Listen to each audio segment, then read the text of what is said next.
The laughter started quietly, the way cruelty often does. A few snickers, a few sideways glances, then eyes dropping to her feet. Her boots were the problem. Cracked leather, faded stitching, soles worn thin enough to tell a story no one bothered to hear. In a place where discipline was measured down to the shine on a toe cap, her boots looked like a mistake she refused to correct. And the cadets noticed. Eliza Warren stood at attention, shoulders squared, breathing slow and controlled. She pretended the cold morning air was the reason her hands trembled. Not the whispers, not the mocking smiles, not the quiet certainty that she didn't belong, at least, not in their eyes. Before I tell you what happened next, tell me in the comments where you're watching from. I love knowing who's listening. She hadn't come to the academy to be admired. She came because quitting had never been an option, because some promises were heavier than comfort. The boots had once belonged to her brother. He'd worn them through heat and sand, through nights that followed him home in silence. When he was killed in service, his belongings arrived in a plain box that smelled faintly of dust and oil. Inside were letters, a folded flag,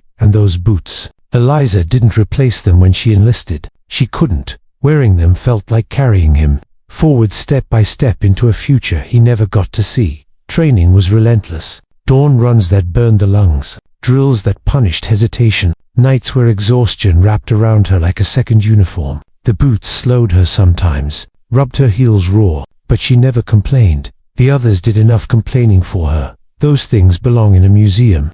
Someone muttered during formation. She won't last, another said. Eliza kept her eyes forward. She always did. Inspection day arrived beneath a pale sky. The parade ground felt unnaturally still, as if the world itself were waiting. Boots struck the pavement in perfect rhythm, all except one pair. Clap, drag, clap, drag. Eliza felt the sound echo inside her chest. She knew this moment was coming. Regulations were unforgiving. Appearances mattered, and she was out of compliance. The sergeant major walked the line with measured steps, his presence pressing down on the air. He stopped in front of her. "Cadet," he said, "step forward." Her heart hammered as she obeyed. She could already feel the weight of dismissal, the shame of being singled out for the wrong reason. His eyes dropped to her boots. "Explain." The word was calm. Final. Eliza hesitated. This was the moral edge she hadn't prepared for. Tell the truth and risk everything, or lie and betray the very reason she stood there. She reached for her dog tag, fingers shaking despite her discipline. She placed it in his hand. "They were my brothers, sir," she said quietly. "I wear them to remember why I serve."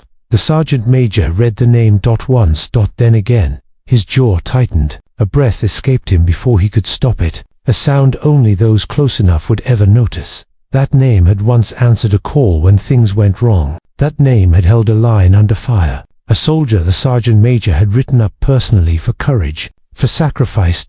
The murmurs behind them died instantly. He handed the dog tag back, as if it were something fragile. "These boots," he said, turning to the formation, "have earned more ground than most of you standing here." No one spoke. "You mock wear, because you don't understand it," he continued. Where means someone kept going. He faced Eliza again. "You will receive new boots today," he said, "but you will never be asked to forget those." Then he did something no one expected. He placed a unit coin in her palm. The metal was warm, heavy with meaning. From that day on, the whispers stopped. Respect replaced ridicule, and when Eliza marched in new boots weeks later, the old pair stayed polished in her locker, creased, scarred, and honored. Because kindness doesn't vanish, it waits, and it finds its way back. And the boots they once laughed at still carried a legacy no polish could ever match. If this story resonated with you, share your thoughts below. Subscribe for more stories of quiet courage. And remember, sometimes the strongest proof of strength is simply refusing to forget why you started.